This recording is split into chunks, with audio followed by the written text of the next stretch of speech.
Jessica, what makes it even more terrifying is the suspects were posing as cops. A family of 6 was reported missing, but yesterday, as you said, they believe they discovered one of those people. You've been soliciting sex for 10 years.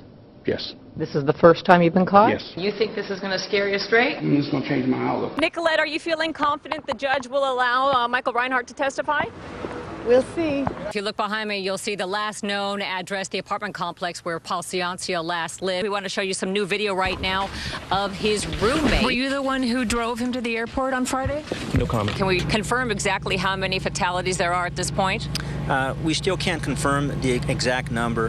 Preliminary number that came out was 8. This horrific crime happened in the parking lot you see right behind me. And we do want to warn you, it is extremely disturbing. We still have an active missing person investigation for her.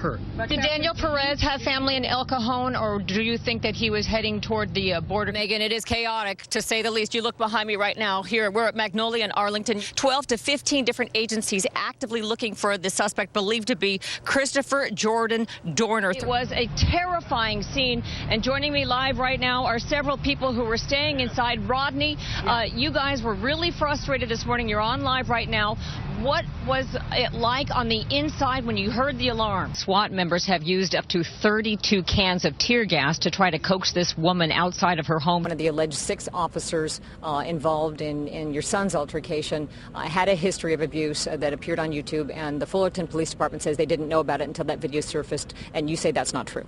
Well, it's not true, and I'll show you. The investigation, again, is far from over. In the meantime, the report is lengthy. It took 4 months to come out, and the report shows that Ezell Ford, a 25-year-old man, was shot 3 times, according to the coroner. It's a very tragic scene at a home behind me, nestled on the street on the 7300 block of Palmetto. But let's show you the video right now. What we are hearing is investigators have yet to obtain a search warrant to even go into this home. So, unfortunately, the 4 victims' bodies still inside. The coroner not even on the scene yet. You only came here because of your boss? Yeah, the boss and my family. And the boss said what?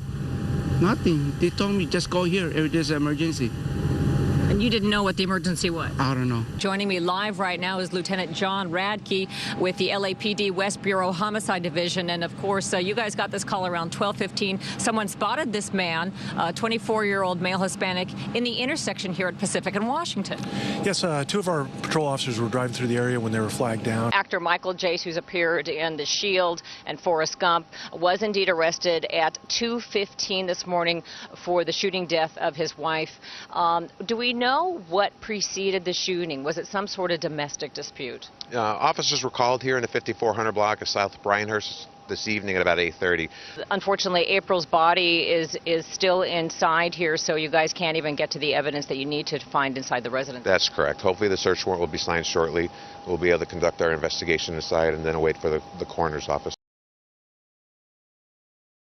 It is an amazing story of survival. It began with a night out with some so-called friends, so to speak, and it almost turned deadly for this one woman. But amazingly, a late-night knock on the back door of this home not only saved her life, it also made another woman a hero.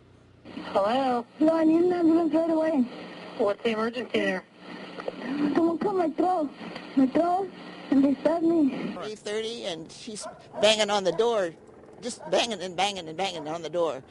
It's a night 90-year-old Arlene Boatwright will never forget when a bloodied and beaten 20-year-old woman from Inglewood knocked on the back door of her Whittier home high atop Altmark Avenue.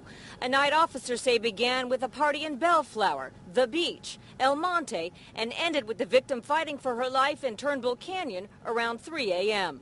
The fact is, it scared the life out of me, but she was so determined, and she kept saying, I've been stabbed, and so that I opened the door. The victim's will to live so strong, she somehow managed to climb up this steep slope in pitch darkness after being tied up, beaten, her throat slashed. A half hour after being dumped to die, she was in Arlene's kitchen and on the phone to 911. And they stabbed you in your neck? Yes. I'm about to pass out. Okay, the fire department and the policemen are on their way. Despite the chaos and blood loss, the victim was able to ID 3 attackers and even gave a partial plate number of the green Mitsubishi she'd been brutalized in. And we stopped the car, and ended up being the suspect vehicle. Inside that car, we found a shovel, rope, and then obviously all three suspects. Now, cops say the suspects were actually returning to the scene of the crime because they thought the victim would be dead and they were returning to bury her. Now the suspects, Vincent Mendoza, Edward Meraz, and Jose Alaya, all from El Monte, face kidnapping and attempted murder charges. The victim is hospitalized in critical condition, but she is alive. Back to you in the studio.